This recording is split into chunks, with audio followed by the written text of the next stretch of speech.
texte qui nous parle en tout cas de la Pentecôte, mais en liaison avec l'ascension de Christ. Donc, 40e jour, il est ressuscité. Et le 40e jour, il est monté au ciel.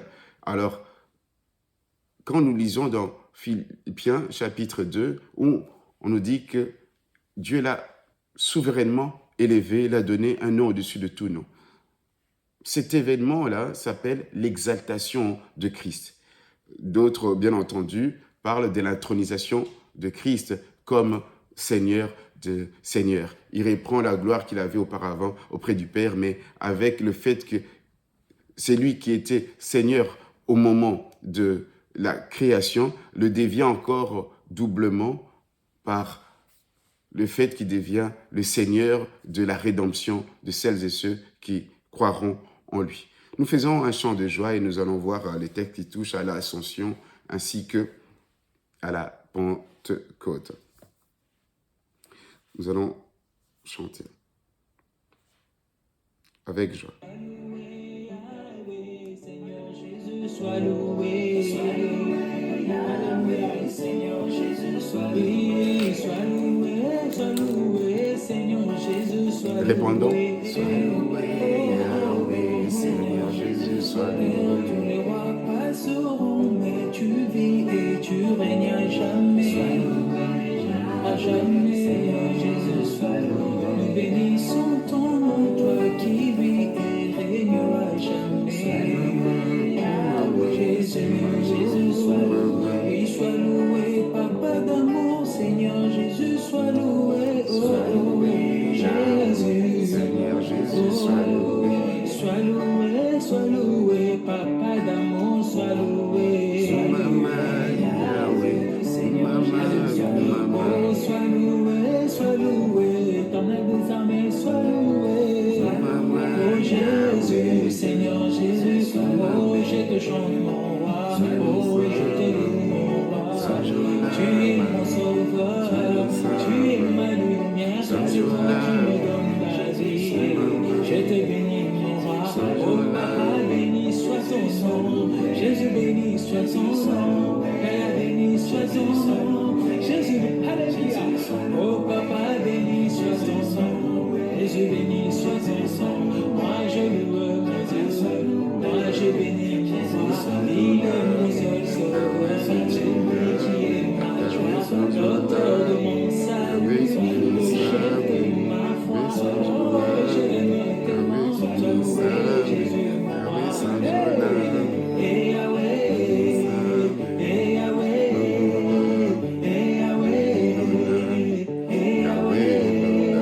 sois loué, sois loué, sois loué, sois loué, et Yahweh, et Yahweh, et Yahweh, et Yahweh, sois loué, sois loué, sois loué, sois loué, oh moi je bénis ton nom, sois loué, oh Jésus, moi je chante mon roi, sois loué, oh Papa, oh tu es le grand roi, sois loué, mon sauveur, laisse-moi te bénir, laisse-moi te louer, Jésus, sois loué, sois béni, sois loué, sois béni, sois loué.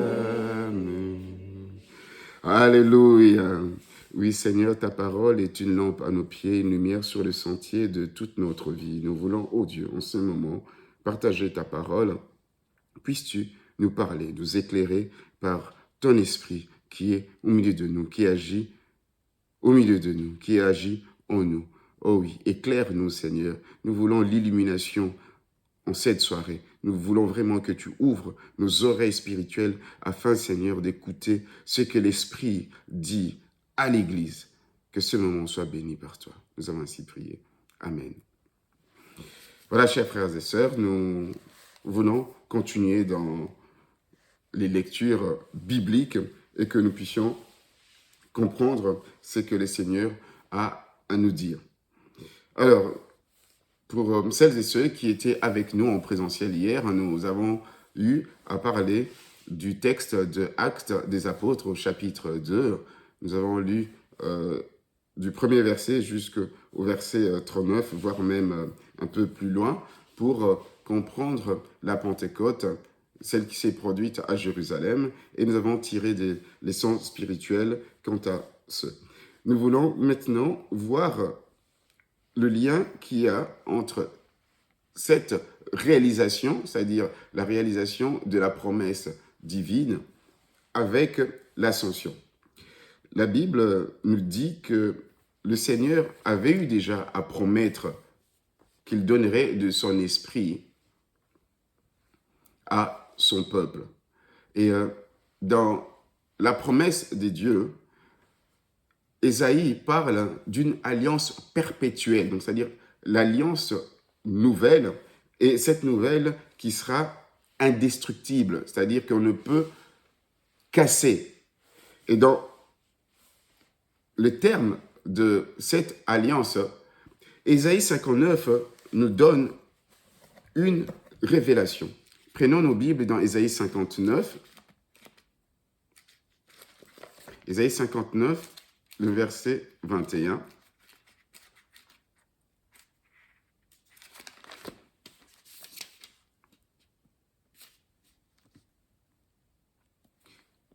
Je vais peut-être prendre à partir du verset 20. Un rédempteur vient pour Sion, pour ceux de Jacob qui se détournent de leurs crimes. Oracle de l'Éternel. Quant à moi, voici mon alliance avec eux, dit l'Éternel. Mon esprit qui repose sur toi, c'est-à-dire le serviteur de l'Éternel, et mes paroles que j'ai mises dans ta bouche ne se retireront pas de ta bouche, ni de la bouche de tes enfants, ni de la bouche des enfants de tes enfants, dit l'Éternel, dès maintenant et à toujours, donc à jamais. Ici, on parle du serviteur de l'Éternel. C'est d'abord Israël qui n'a pas pu être en mesure de jouer ce rôle-là, d'être la lumière parmi les nations. Et c'est Jésus qui est venu pleinement comme ce serviteur de l'Éternel. Nous le voyons dans Ésaïe 53. C'est lui qui n'avait pas un aspect pour attirer nos regards. Il a été traîné et abattu comme une brebis qu'on mène à la boucherie. Et c'est par ces meurtrissures que nous sommes guéris. Et donc, par le dévoilement progressif de la révélation d'Ésaïe, on voit que l'ancien Israël, qui était le serviteur incapable de réaliser cette mission, a été substitué, remplacé par Jésus lui-même, le vrai serviteur de l'Éternel, qui est venu, ce serviteur qui, plus tard, vous le verrez et que vous l'avez déjà lu dans Ésaïe 61, quand on lit le rouleau et on dit que l'Esprit de l'Éternel est sur moi, car il m'a oint pour annoncer une année de grâce. C'est Jésus qui s'est substitué. Mais en même temps, ce serviteur a une progéniture, c'est-à-dire a des enfants. Et donc, il s'agit des enfants, des héritiers du serviteur, qui est le Christ. Ici, il s'agit de nous, du peuple des dieux. Ce peuple composé initialement des Juifs, mais que seuls les restes fidèles étaient considérés comme le peuple des dieux. À ce peuple qui est resté fidèle, Dieu a ouvert la porte à ce que les païens, les gens d'autres nations puissent entrer et former son peuple qu'on appelle l'Église, composée des Juifs et des non-Juifs, que vous et moi, nous constituons. Alléluia. Et nous bénéficions de cette alliance aussi. Donc, cette alliance, avec cette promesse, devrait se réaliser. Mais comment cela s'est-il réalisé? Et nous avons déjà une clé pour comprendre cette promesse, comment elle s'est réalisée. C'est l'apôtre Pierre lui-même l'a dit, et nous l'avons lu hier, dans Actes chapitre 2, à partir du verset 32. Acte 2, verset 32. C'est Jésus que Dieu a ressuscité, nous en sommes tous témoins. Élevé par la droite de Dieu, il a reçu du Père le Saint-Esprit qui avait été promis. Il a répondu comme vous le voyez et l'entendez. l'apôtre explique que c'est Jésus qui a été crucifié, mort et enseveli. C'est Jésus, Dieu l'a ressuscité. Il a été enlevé, donc élevé à la droite de Dieu. C'est cela l'ascension. C'est pour cela que nous allons parler de ces deux événements pour comprendre pourquoi ces deux événements sont liés. Pourquoi Jésus devait-il être enlevé, être élevé auprès de Dieu? Dans les textes que nous connaissons, que nous avons déjà eu à lire hier dans Actes des Apôtres, du premier verset au verset 11, on parle de Jésus qui monte au ciel. Je fais juste la lecture. Actes chapitre 1er, à partir du verset 9. Après avoir dit cela, il fut élevé pendant qu'il les regardait, et une nuée le déroba à leurs yeux. Et comme ils avaient les regards fixés vers le ciel pendant qu'ils s'en allaient, voici deux hommes vêtus de blanc leur apparurent et dirent: Hommes galiléens, pourquoi vous arrêtez-vous à regarder au ciel? C'est Jésus qui a été enlevé au ciel du milieu de vous, viendra de la même manière que vous l'avez vu allant au ciel. Ça, c'est le récit de Luc qui rapporte. Il avait déjà annoncé cette ascension de Jésus dans Luc 24. Quand vous lisez Luc 24, 50 à 53, on montre Jésus en train de s'élever tout en bénissant les disciples. Alors, ici, il est question que Jésus, quand il fut élevé, il y a eu une nuée, ou bien enlevée, donc selon l'explication de deux hommes vêtus de blanc, donc des anges. Au verset 9, il est dit élevé, et puis enlevé. On comprend qu'il a été enlevé du regard des disciples, élevé auprès du Père, et puis le fait de monter au ciel, c'est là, bien entendu, nous savons que nous avons nos jeunes qui sont universitaires, qui sont déjà donc, dans une connaissance un peu plus avancée de la vie et de la science. C'est vrai que le ciel, l'endroit vers lequel on peut comprendre que Jésus est monté, peut pousser à la réflexion. Bien entendu, Dieu est esprit. Dieu n'habite pas donc un endroit précis. On dit que le ciel est son trône et la terre son marchepied. Mais le fait que Jésus soit monté au ciel, donc la Bible ne nous indique pas précisément le lieu où se trouve ce ciel, où Dieu habite exactement. Cela doit juste nous pousser, quand nous voyons déjà le signe de la nuée, c'est que Jésus entre dans une présence pleine de Dieu. Parce que la nuée symbolise Dieu. Depuis l'Ancien Testament à la transfiguration de Jésus, ça symbolise la présence de Dieu. Le fait qu'il se lève, c'est-à-dire s'élever vers Dieu, et que lui-même avait promis que je m'en irai auprès du Père, tout cela nous pousse à comprendre les autres Écritures, comme dans Philippiens 2, ainsi que dans Éphésiens, c'est que Jésus entre dans une participation à la souveraineté de Dieu. Jésus, comme certains aiment l'appeler, Jésus de Nazareth, était considéré comme Jésus historique, où il était localisé à un endroit précis, tantôt en Galilée, tantôt vers le Liban, tantôt en Judée, ou bien en Syrie. Jésus entre maintenant dans une autre dimension. Alors, quand on dit qu'on va au ciel, ça nous fait penser au royaume des cieux. Mais or, nous savons que les Juifs ne prononcent pas, ou bien évitent de prononcer le nom de Dieu, mais que nous, bien entendu, nous prononçons sans aucun souci. Et donc, eux, au lieu de dire royaume des dieux, ils disaient royaume des cieux. Et même pour dire Dieu, le nom que nous connaissons donc, de Yahweh, donc les tétragrammes, les 4 lettres, eux, ils disaient Seigneur Adonai, ou bien ils parlaient de la puissance, ou bien ils parlaient des cieux. Je lève mes yeux vers le ciel. Donc, c'est vers Dieu qu'on lève ses yeux. Donc, que Jésus monte au ciel veut dire que Jésus entre pleinement dans sa divinité. Ça veut dire qu'il entre dans un niveau supérieur de supériorité. Donc, il entre dans une dimension autre. Donc, il est dans une dimension, dans un état autre, différente. Notre Père qui est aux cieux, c'est-à-dire que ton nom soit sanctifié, c'est-à-dire que notre Père qui est au-dessus de tout. Et que tu es tout autre, tu es autrement, tu es différent. C'est comme ça que nous devons comprendre le fait que Jésus monte au ciel.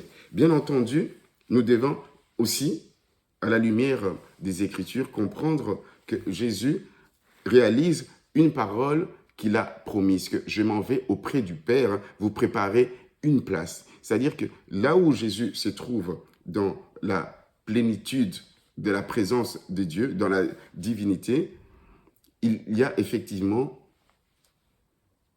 une localisation dans le sens où il y a des anges qui sont pas omniprésents, ils sont localisables à un endroit précis, ils ne peuvent pas être partout au même moment. Donc, il y a des êtres vivants, il y a aussi des vieillards qui sont localisables à un endroit. Et donc, Jésus veut que nous puissions y aller avec lui. C'est pour ça qu'il a dit, je m'en vais vous préparer une place. Et donc, on comprend aussi que même si scientifiquement, on peut difficilement cerner, localiser le ciel où Jésus est allé, mais nous devons comprendre que Jésus, dans sa divinité, donc Dieu tout en tous, il est au-dessus des espaces, il est au-dessus de la spatialité. Mais il a un endroit où il veut demeurer avec ceux qui lui appartiennent. Il a promis. Mais comment est-ce qu'on peut y aller avec un corps humain? Parce qu'entrer dans l'espace, on ne peut pas y entrer scientifiquement avec un corps humain. Justement, c'est pour ça que l'apôtre Paul, inspiré par l'esprit que nous avons reçu dans 1 Corinthiens 15, 40, vous vous souvenez dans l'étude sur l'épître aux Éphésiens, 1 Corinthiens 15, 40, il dit qu'il y a des corps célestes et des corps terrestres. Par sa résurrection, Jésus inaugure cette vie nouvelle que nous recevons et qui sera aussi manifeste, effective, lors de notre résurrection et de notre transformation corporelle en des corps spirituels, en des corps célestes, qui nous permettra d'être dans la présence des dieux, dans le ciel des dieux. Voilà, nous voulons maintenant prendre... Là, nous avons parlé du fait que Jésus monte au ciel de l'Ascension et que dans Actes des Apôtres, chapitre 2, verset 32, on nous dit que c'est Jésus qui a reçu le Saint-Esprit du Père, qui l'a répandu. Donc, Jésus est monté au ciel. Qu'est-ce qui s'est passé? Dans Philippiens, chapitre 2, versets 8 à 9, on nous dit exactement ce qui s'est passé. Nous allons le lire. Philippiens 2.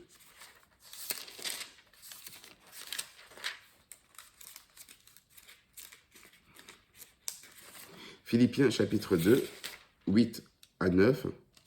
Il s'est humilié lui-même en devenant obéissant jusqu'à la croix, la mort sur la croix. C'est pourquoi, verset 9, aussi Dieu l'a souverainement élevé et lui a donné le nom qui est au-dessus de tout nom, afin qu'au nom de Jésus, tout genou fléchisse dans les cieux et sur la terre et sous la terre, et que toute langue confesse que Jésus-Christ est Seigneur.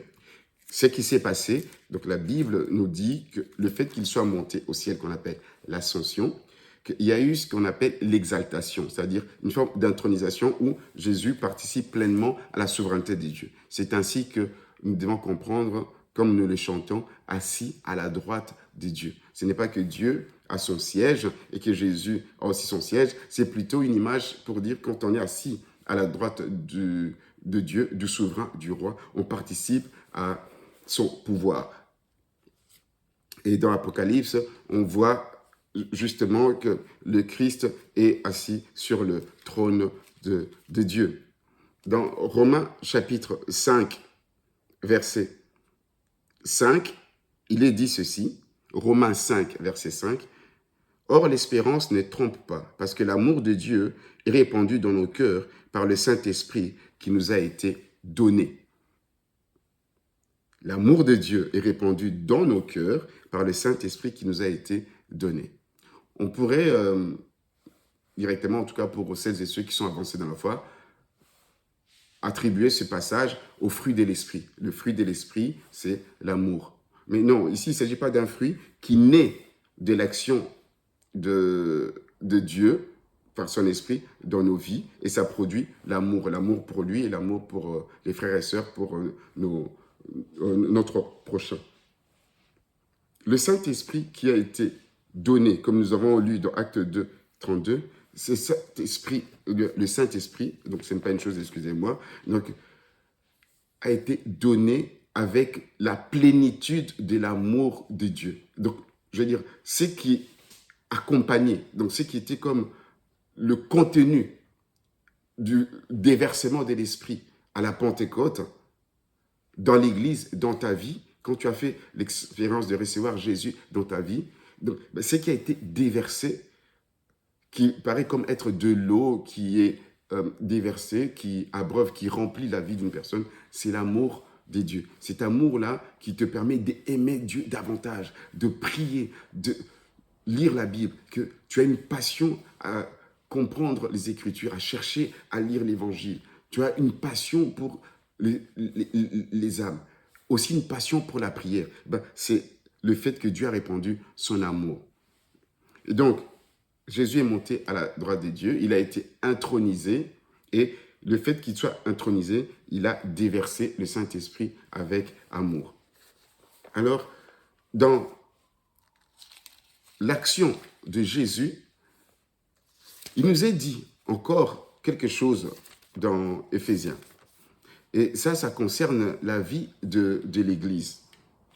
Ça concerne les messagers de Bruxelles aussi. Ça concerne d'abord la vie de l'Église, corps du Christ universel. Et puis, en second lieu, ça concerne notre Église. Pourquoi je dis cela? Je vais prendre Éphésiens 4 à partir du verset 5 jusqu'au verset, on va dire, 10. Peut-être qu'on pourra lire les versets suivants.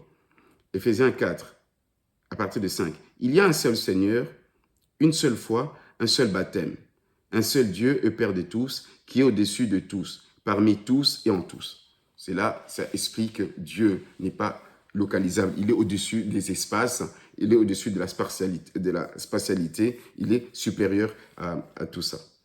Ici, on parle de l'Église universelle. Mais à chacun de nous, la grâce a été donnée selon la mesure du don de Christ. Ici, si on doit lire de manière exégétique, premièrement, il s'agit des apôtres, des conducteurs d'abord de l'Église primitive. Il dit, c'est pourquoi il est dit, il est monté dans les hauteurs et il a amené des captifs. Il a fait des dons aux hommes. Or, que signifie il est monté, l'ascension, sinon qu'il est descendu dans les régions inférieures de la terre, c'est-à-dire le fait que Jésus soit né de Marie, donc qu'il soit venu sur la terre, qu'il a revêtu notre humanité, qu'il est venu vers nous. D'autres comprennent le fait qu'il a été enseveli et qu'il est descendu au séjour de mort. Mais moi, la descente, je la comprends, le fait qu'il est venu sur la terre, il est passé par toutes ces étapes-là. Donc, son humiliation, qui est le fait de vivre comme un homme ordinaire dans la pauvreté, mais tout en étant Dieu, qu'il soit crucifié, mort, enseveli, c'est cela, le fait qu'il est descendu. C'est lui qui est descendu, c'est le même qui est monté au-dessus de tous les cieux, afin de remplir toutes choses. Là, on parle encore du fait que Jésus soit monté au ciel, dérobé de la vue des disciples qui le regardaient monter, et il est entré dans une autre façon d'être présent au milieu de ceux qui le cherchent. Il remplit, afin de remplir toutes choses. J'aimerais insister, c'est lui qui est descendu, c'est le même qui est monté au-dessus de tous les cieux afin de remplir toutes choses. Ici, Jésus, comme je l'ai dit, il était localisé à des endroits précis. Et c'est pour cela qu'on l'a vu, un moment précis monter au ciel. Mais là, il entre dans une dimension nouvelle qui lui permet d'être présent dans nos vies, à tout moment, à chaque instant. Il avait déjà fait cette promesse aux Grecs qui voulaient le voir. Les gens disaient à Philippe, nous voulons voir Jésus. Alors il leur a dit, attendez que le grain qui tombe à terre puisse mourir et qu'il puisse par la suite sortir et donner une plante qui donne une autre dimension de cette graine qui a été plantée, donc qui est morte et qui a donné du fruit. Et du fruit qui fait vivre les hommes. Il s'agissait de sa mort et de sa résurrection, ainsi que de son ascension vers le Père, de son ascension au ciel. Donc Jésus n'est pas absent, mais il est présent d'une autre manière. Il est absent peut-être physiquement, c'est-à-dire là où on le trouvait, localisé comme Jésus historique de Nazareth. Non, il devient le Jésus de la foi, Jésus-Christ que nous prions, nous invoquons, Jésus notre Seigneur, notre Sauveur. Donc, quiconque invoquera le nom du Seigneur sera sauvé. Quand on invoque son nom, il intervient partout où nous sommes, en tout lieu, en tout temps. Alléluia. Alors, au verset 11, il dit, c'est lui qui a donné les uns comme apôtres, les autres comme prophètes, les autres comme évangélistes, les hommes comme pasteurs et docteurs. Ici, on comprend bien qu'il s'agit d'abord de l'Église primitive, où Dieu avait donné d'abord aux apôtres et prophètes de Jésus-Christ le rôle de pouvoir conduire l'Église primitive, l'Église nouvelle.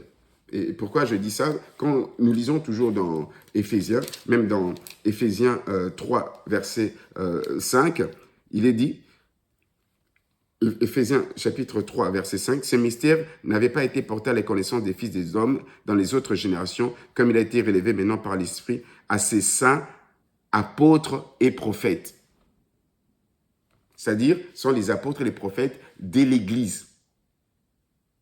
Dans Éphésiens chapitre 2, donc on revient toujours en arrière, 2 verset 20, il est dit, « Vous avez été édifiés sur les fondements des apôtres et des prophètes, Jésus-Christ lui-même étant la pierre de l'angle. » Donc ici, le fait que Jésus soit monté au ciel, il a d'abord donné les apôtres et les prophètes de l'Église primitive. Vous les voyez dans Actes 13, dès le début, donc des premiers versets, on voit qu'il y a des apôtres et des prophètes. Et lui-même, l'apôtre Paul, l'aurait dit encore dans 1 Corinthiens 12 que nous avons vu, qu'il y a des gens qui sont des apôtres, qui sont des prophètes. Donc, il s'agit d'eux. Ils sont apôtres et prophètes en même temps pour mettre le fondement de l'évangile de Jésus-Christ.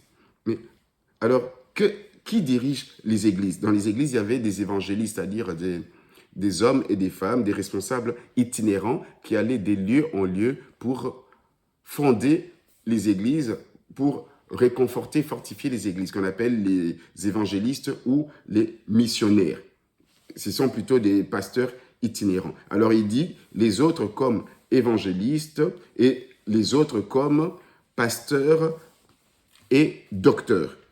Donc là, vous voyez, on disait les autres comme, mais là, à la fin, on dit comme pasteur et docteur, pas comme pasteur et comme docteur. Donc ce qui fait que il a en vue d'expliquer que les ministères qui dirigent l'Église, c'est plutôt les ministères apostoliques de l'Église primitive, des apôtres, qui est déjà accompli. Et maintenant, qu'est-ce qui dirige les églises? Ce sont les évangélistes et les pasteurs qui sont enseignants. La lecture dans le Semeur, c'est-à-dire la version du Semeur, donne ceci, le verset 11, Éphésiens 4, le verset 11.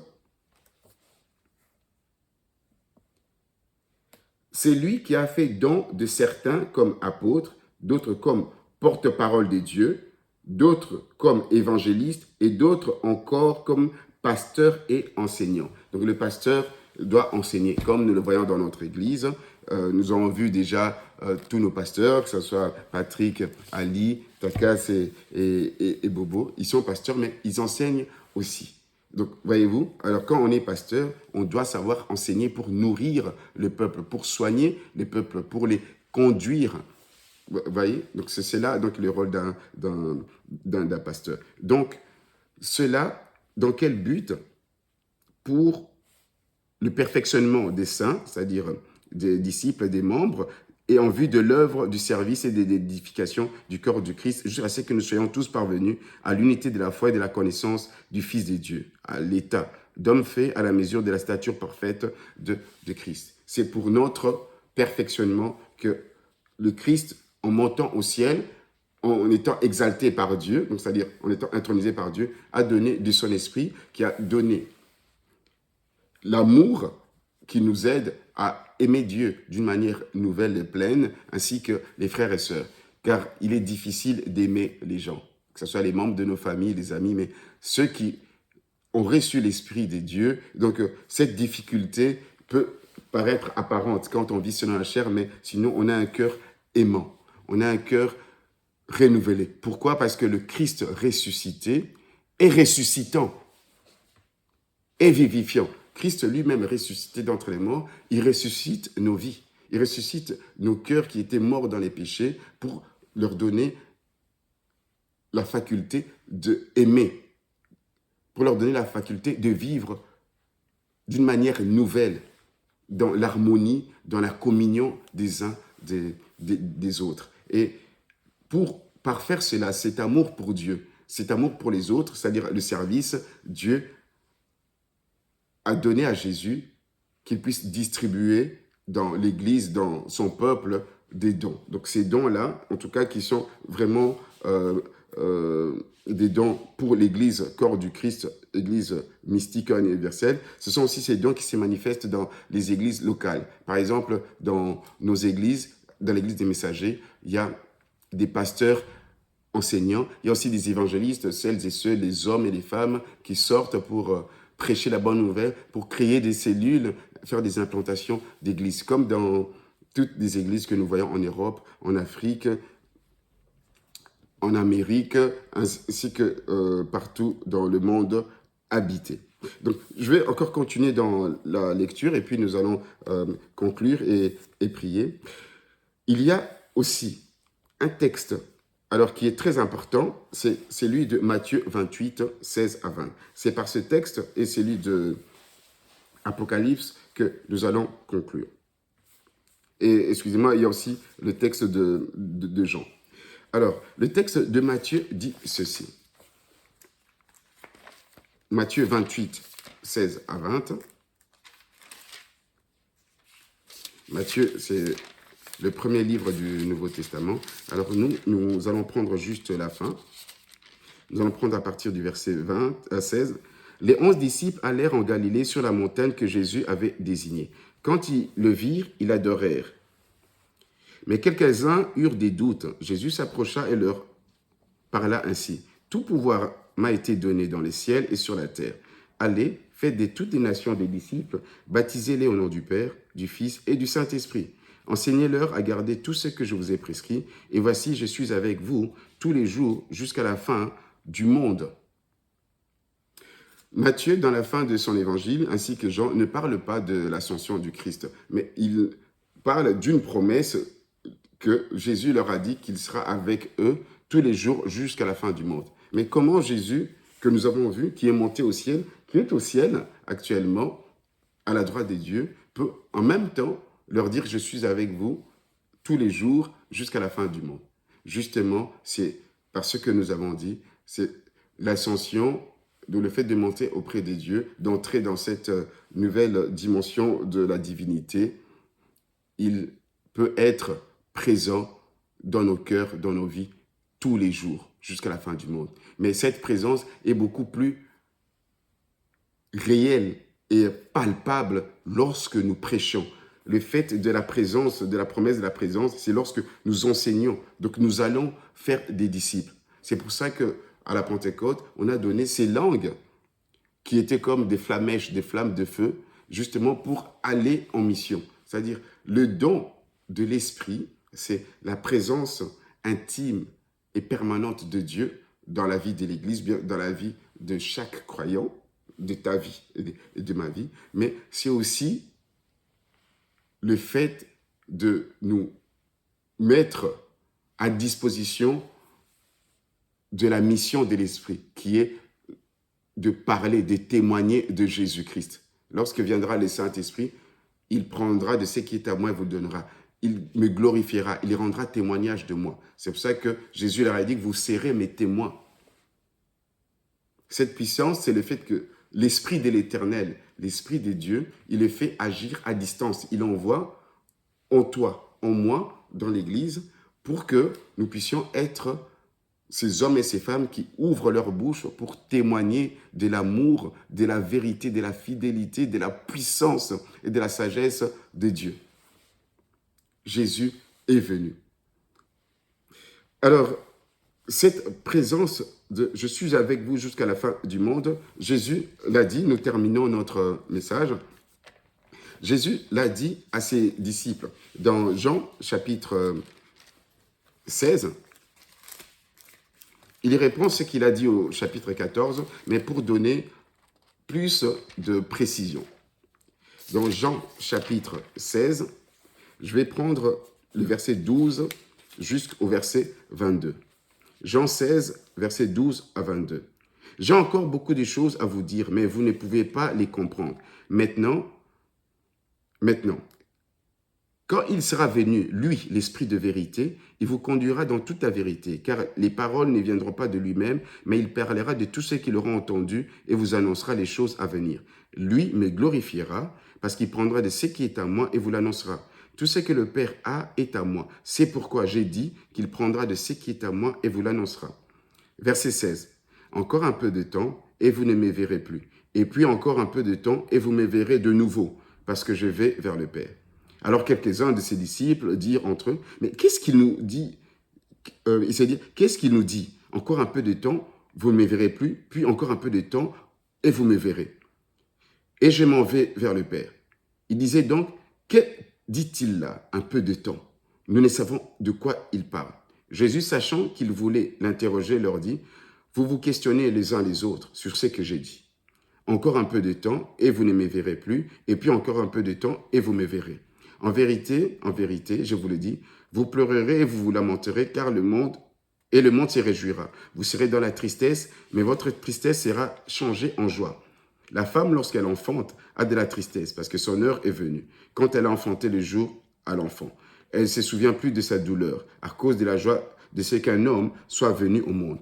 Vous donc aussi, vous avez maintenant de la tristesse, mais je vous verrai de nouveau. Votre cœur se réjouira. » Ici, Jésus est en train de leur faire comprendre que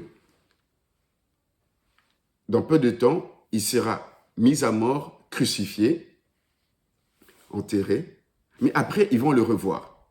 Et c'est ce qui s'est passé, il est resté avec eux pendant 40 jours. Au lieu d'être dans la tristesse, dans la dépression, parce que Jésus donc, leur a quitté, il est monté au ciel, mais ils sont restés effectivement dans la joie en allant, annonçant, témoignant Jésus-Christ.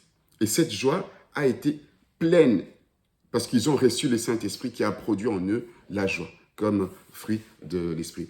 Ce que Jésus vient de dire dans Jean 16, il avait déjà dit dans Jean 14, verset 18. Jean 14, verset 18, quand il parlait de ses venues. Dans Jean 14, verset 18, il dit « Je ne vous laisserai pas orphelin, je viens vers vous. Encore un peu de temps et le monde ne me verra plus, mais vous me verrez parce que moi je vis et que vous aussi, vous vivrez. » Au verset 25, « Je vous ai parlé de cela pendant que je demeure auprès de vous, mais le Consolateur, le Saint-Esprit que le Père enverra mon nom, c'est lui qui vous enseignera toutes choses et vous rappellera tout ce que moi je vous ai dit. » Donc, ici, on comprend bien, il est question de venue de Jésus. Et d'ailleurs, la première venue de Jésus après sa mort et sa résurrection, c'est d'abord sa résurrection, et puis le fait que Jésus donc, soit dans nos cœurs par le Saint-Esprit, qui, d'une certaine manière, remplace non Jésus, mais son absence. Voyez-vous, dans notre titre de la réunion, Pentecôte, Jésus est-il vraiment parti ou non? Il a promis à ses disciples que on va le voir, on ne le verra plus, mais il sera là avec nous, il reviendra. Et c'est par son esprit que Jésus est là au milieu de nous. Et quand la Bible parle de venir, donc que le Seigneur vient, donc ce n'est pas toujours ce que nous appelons les retours de Jésus donc, à la fin de l'histoire du salut. Mais c'est que Jésus vient à nous par son esprit, le consolateur, ou bien le paraclet habitant en nous, le défenseur, donc notre intercesseur, notre soutien. Il vient à nous aussi lorsque nous le prions. Il vient à nous aussi lorsque nous avons besoin de son intervention. C'est pourquoi l'apôtre Paul avait écrit à l'église en araméen « Maranatha ». Donc, quand c'est écrit « Marana », et puis le deuxième mot « ta », ça veut dire « viens Seigneur ». Donc, c'est-à-dire c'est une prière, c'est une invocation. Mais quand c'est écrit « Maran », M-A-R-A-N, et puis « Ata », A-T-H-A, c'est-à-dire le Seigneur est venu. Alors, nous voulons terminer notre réunion en priant, demandant à ce que le Seigneur vienne d'une manière nouvelle. Pour celles et ceux qui n'ont pas encore reçu le Saint-Esprit dans leur vie, pour celles et ceux qui ont besoin d'une puissance, d'un renouvellement, le Seigneur est là. Le Seigneur est là pour agir. Le Seigneur est là pour venir dans nos cœurs, dans nos vies, dans l'Église. Et en cette soirée, nous voulons vraiment prier que le Seigneur puisse agir et faire quelque chose dans nos vies. Que le Seigneur puisse faire quelque chose dans ta vie. Élevons nos voix et prions le Seigneur.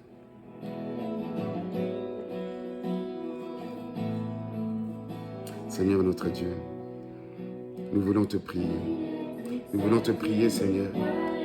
Te demander, ô Seigneur, toi qui es au-dessus de tout, que nul ne peut te dépasser, Seigneur, au-dessus des puissances, au-dessus, Seigneur, des autorités, des trônes, Seigneur, des royautés, Seigneur.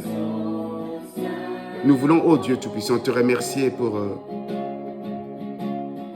le don de ton esprit. Nous voulons te remercier, Seigneur, pour ta venue, par ton esprit qui remplace, Seigneur, ton absence physique, Seigneur, parmi tes disciples, parmi ceux qui t'appartiennent. Nous te prions. Nous te prions, Seigneur, et nous voulons que tu puisses, Seigneur, notre Dieu, agir, Seigneur, dans la vie de mon frère.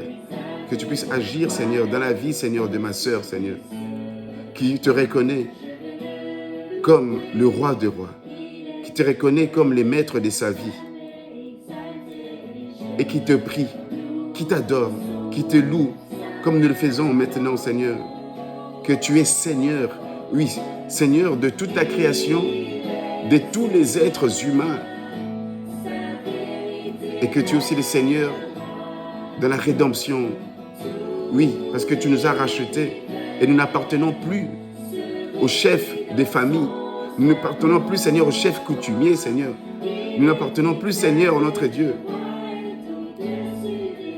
à nos aïeux, mais nous t'avons, toi, comme le chef de l'Église, le chef de nos vies. C'est lui qui est le maître, qui conduit toutes choses. Oui, ta vérité, que ta vérité puisse entrer dans nos cœurs par ton esprit, Seigneur, pour nettoyer, Seigneur, nos raisonnements, nos pensées, nos mentalités. Alléluia, tu es exalté, tu es exalté, tu es exalté, Seigneur. Oui, tu as été intronisé, tu as reçu tout pouvoir. Tu as reçu le nom qui est au-dessus de tout nom. Et c'est le nom que nous invoquons maintenant. Le nom, par le nom de Jésus. Comme, Seigneur, Corneille, Seigneur, a reçu la promesse que, comme l'ont rendu témoignage des prophètes, tous ceux qui croiront en son nom recevront les dons de l'Esprit. Oh oui, Seigneur, nous croyons en ton nom. Oh oui, Jésus, répands ton esprit. Répands ton esprit afin que nous soyons tes témoins, tes messagères et tes messagers. Répands ton esprit, Seigneur, afin que nous puissions, Seigneur, aller faire ta mission. Témoigner de ta puissance, témoigner de ta grandeur, de ton amour, Seigneur, de ta fidélité, de ta vérité. Alléluia, notre Dieu. Alléluia, notre Dieu. Alléluia.